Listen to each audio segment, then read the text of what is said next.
इंद सद्वंदियाणं तिहुअणहित मधुर विशद वक्काणं अंतातीत गुणाणं नमोजिणाणं जित भवाणं।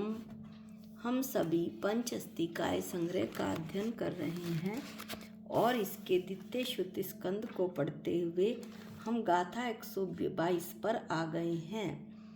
122 में बताया है कि जीव जो है वो सभी अन्य द्रव्यों से असाधारण हैं। ऐसे जीव कार्यों का कथन है, अर्थात अन्य द्रव्यों से असाधारण जो जीव के कार्य हैं वो इस गाथा में बताए गए हैं। गाथा पाठ करते हैं। जानदी पश्यदि सव्वम इच्छदि सुखम विभेदि दुःखादो कुव्वदि हिदम हिदम वा भुजन्ति जीवो फलम तेसिम। जीवो जीव सव्वम जानदी पश्यदि सब जानता है और देखता है। सुखम इच्छदि सुख की इच्छा करता है। दुःखादो विभेदी दुख से डरता है। हिदम अहिदम कुव्वदि हित अहित को शुभ अशुभ भावों को करता है। वा और तेसिम फलम भुजन्ति उनके फल को भोगता है। क्या कह रहे हैं आचार्य कि जीव सब जानता है और देखता है। यह पहला पॉइंट हुआ। सुख की इच्छा करता है ये और दुख से डरता है, ये दूसरा पॉइंट हुआ। हित अहित को करता है, ये तीसरा पॉइंट हुआ। और उनके फल को भोगता है, ये चौथा पॉइंट हुआ। इन 4 पॉइंट को अब अमृतचंद आचार्य टीका में बता रहे हैं कि ये किस तरह के इसके कार्य हैं, किसके जीव के, यानी कि मेरे, मैं चेतन, मैं जीवात्मा। यह अन्य से असाधारण जीव कार्यों का कथन है, अर्थात अन्य द्रव्यों से असाधारण जीव के कार्य यहाँ बताए गए हैं। चैतन्य स्वभाव पने के कारण, किसमें चैतन्य स्वभाव है? जीव में, जिसके कारण कर्त स्थित कर्ता में रहने वाली क्रिया का ज्ञप्ति तथा दृष्टि का जीव ही करता है। ज्ञप्ति यानी जानना और दृष्टि यानी देखना। चैतन्य स्वभाव ज्ञान और दर्शन का गुण है। किसमें? मेरे में, जीव में। ज्ञान गुण का कार्य है ज्ञप्ति और दर्शन गुण का कार्य है दृष्टि। ज्ञप्ति माने जानना और दृष्टि माने देखना। जीव ही इनका करता है। उसके संबंध में रहा हुआ पुद्गल, उसके साथ अनादि काल से एक क्षेत्र अवगाह रहता हुआ मेरा शरीर उसका कर्ता नहीं है। उसका कर्ता वो हो भी नहीं सकता। किसका? ज्ञप्ति और दृष्टि का, जानने और देखने का। जो कुंद कुंद आचार्य ने अर्थ में कहा कि जीव सब जानता है और देखता है, तो जीव ही सब जानता है और देखता है। इसके अलावा मेरे साथ एक क्षेत्र अवगाह रहता हुआ मेरा शरीर नहीं जानता व देखता। इसी प्रकार आकाश आदि भी नहीं जानते और देखते। आकाश आदि यानी पुद्गल, पुद्गल तो हो गया धर्म अधर्म आकाश काल, ये भी नहीं जानते और देखते। चैतन्य स्वभाव के कारण, चेतन स्वभाव होने के कारण, जानने और देखने रूप क्रिया का कर्ता होने के कारण, जानने देखने की क्रिया का कर्ता होने के कारण जीव ही करता है। इस प्रकार पहला पॉइंट पूरा हुआ कि जीव सब जानता है और देखता है।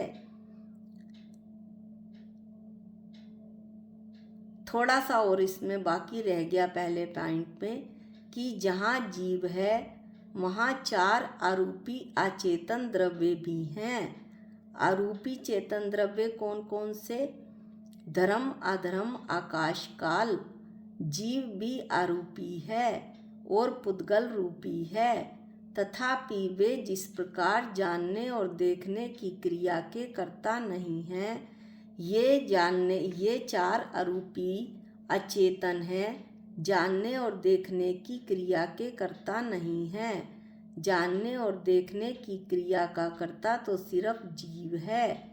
उसी प्रकार कहते हैं कि जीव के साथ एक क्षेत्र अवगाह संबंध जो रहता है, कर्म नो कर्म रूप पुद्गल यानी मेरा शरीर भी उस क्रिया का, किस क्रिया का?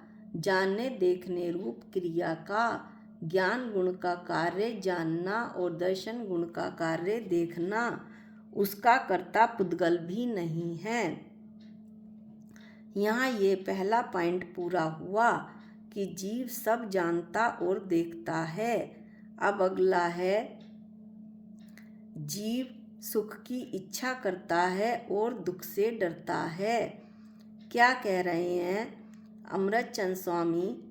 चैतन्य के विवर्त रूप यानी परिवर्तन रूप संकल्प की उत्पत्ति, यानी कभी सुख का भाव तब कभी दुख का भाव, इस तरह से जो जीव के भावों में परिवर्तन होता है, ऐसे संकल्प विकल्प जो उसके भावों में चलते हैं, वो जीव में ही होने के कारण सुख की अभिलाषा रूप क्रिया का, अभिलाषा यानी इच्छा रूप, सुख की इच्छा रूप क्रिया का, और दुख के उद्वेग रूप क्रिया का, यानी दुख से डरना, दुख से भागना, दुख से भागने रूप क्रिया का जीव ही करता है, अन्य कोई नहीं, अन्य कोई द्रव्य करता नहीं है। संकल्प विकल्प की उत्पत्ति होने के कारण सुख की इच्छा रूप क्रिया का और दुख से भागने और डरने रूप क्रिया का जीव ही करता है। ये दूसरा पॉइंट पूरा हुआ कि जीव सुख की इच्छा करता है और दुख से डरता है। तीसरा पॉइंट है, जीव हित अहित को करता है। कैसे करता है? कि सब संवेदित हित अहित की निष्पत्ति रूप क्रिया का, सब संवेदित यानी अपने अनुभव में आने वाली हित अहित रूप क्रिया का, क्रिया की जो निष्पत्ति होती है हित अहित रूप क्रिया की, यानी मेरा किसमें हित है और किसमें अहित है, इस क्रिया को इस बात को मैं जानता हूँ, अपने से ही सचेत हूँ।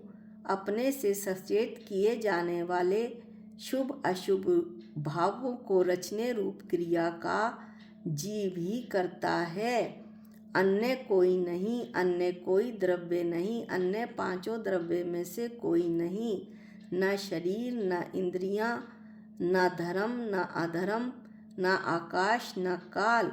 ऐसे शुभ अशुभ भावों का, शुभ भावों से मेरा हित होगा और अशुभ भावों से मेरा अहित होगा, ऐसे रचने रूप क्रिया का जीव ही करता है, अन्य कोई नहीं। अब हित अहित को, यानी हित किस में है? शुभ भावों में, और अहित किस में है? अशुभ भावों में। इनका कर्ता जीव ही है। ये तीसरा पॉइंट हुआ। अब चौथा पॉइंट है, उन शुभाशुभ कर्मों के फल को भी कौन भोगता है? जीव ही भोगता है। कैसे? शुभ अशुभ कर्म के फलभूत इष्ट अनिष्ट विषय उपभोग क्रिया का सुख दुख स्वरूप सब परिणाम क्रिया की भांति जीव ही करता है, अन्य कोई नहीं। इष्ट विषय किसमें निमित्त भूत हैं? सुख परिणामों में। और अनिष्ट विषय किसमें निमित्त भूत हैं? दुख परिणामों में। इनके उपभोग रूप क्रिया को जब इनके उपभोग करता है जीव, तो उस उपभोग रूप क्रिया को जीव ही करता है। इसलिए उसे इष्ट अनिष्ट विषयों के उपभोग रूप क्रिया का कर्ता कहा जाता है। इस उपभोग रूप क्रिया का सुख दुख स्वरूप सब परिणाम क्रिया की भांति जीव ही जैसे सुख दुख स्वरूप अपने परिणामों को का कर्ता स्वयं जीव था, ऐसे ही शुभ कर्म का फल इष्ट और अशुभ कर्म का फल अनिष्ट। शुभ कर्म यदि करेगा, मैं करूँगा व्रत तप उपवास पूजा पाठ, तो ये इष्ट फल देंगे, और अशुभ कर्म जो मैं करूँगा हिंसा चोरी झूठ कुशील, तो ये अनिष्ट फल देंगे। इस तरह शुभ अशुभ कर्मों के फलभूत इष्ट और अनिष्ट का कर्ता भी जीव स्वयं है, अन्य कोई इसका कर्ता नहीं है।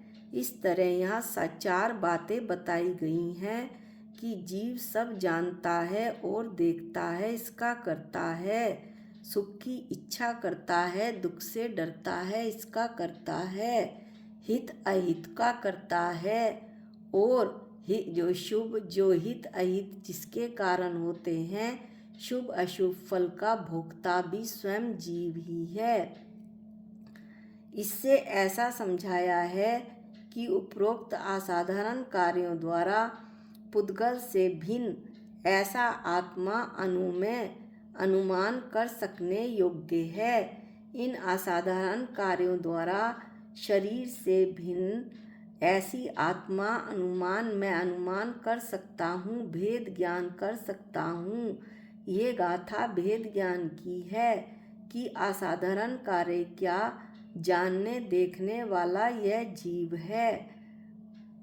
भाव हो रहे हैं शास्त्र पढ़ने के, घूमने के, खाने पीने के, ये सब भाव, ये सब जानन क्रिया जहाँ से निकल कर आ रही है, ये मेरे भाव जहाँ से निकल के आ रहे हैं, वही तो मैं हूँ, वही तो आत्मा जीव मैं हूँ। ऐसे आत्मा अनुमान कर सकने योग्य है और अनुमेय है। ये बात यहाँ पर बतलाई गई है कि ज्ञानी स्वयं स्पष्ट अनुभव कर सकता है कि अपनी असाधारण क्रियाओं द्वारा अनुमान करने योग्य है। ज्ञानी अपने आत्मा को अनुभव कर सकता है।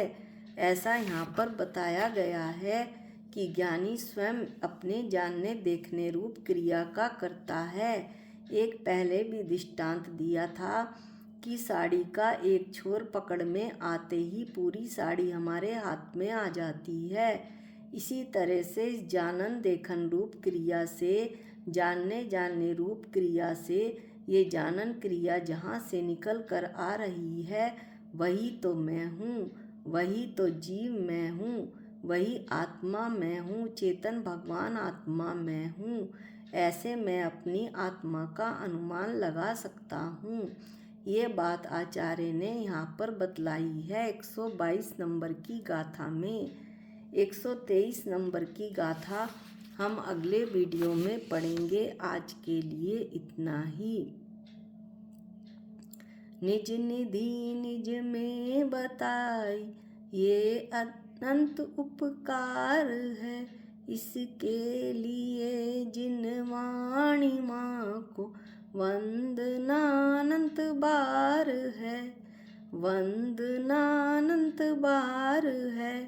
123 नंबर की गाथा पर जीव पदार्थ का व्याख्यान समाप्त हो जाएगा और अगली गाथा से अजीव पदार्थ का व्याख्यान शुरू होगा। इसी के साथ सबको जय जिनेंद्र।